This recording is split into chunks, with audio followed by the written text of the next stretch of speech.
எல்லாரோட ஹீரோ, என்னோட பிகெஸ்ட். நிஜமா சொல்றேன், உங்களுக்குலாம் நீங்களாம் வந்து 90s கிட்ஸ் 2000 கிட்ஸா இருப்பீங்க. அதனால எவ்வளோ பேருக்கு தெரியும் தெரியல.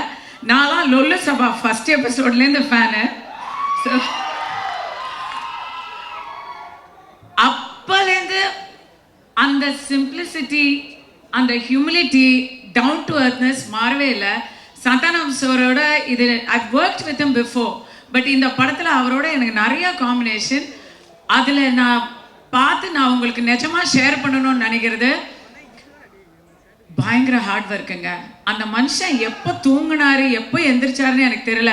ஏன்னா நைட் அண்ட் டே நாங்கள் ஷூட்டிங் வரும்போது அவர் ஏற்கனவே வந்து ஸ்டண்ட் சீக்வன்ஸ் பாதி பண்ணிட்டு இருப்பாரு. நாங்கள் முடிச்சு எங்கள் காம்பினேஷன் முடிச்சு போகும்போது அவர் இன்னும் அதுக்கப்புறம் எடுத்துகிட்டே இருப்பார்.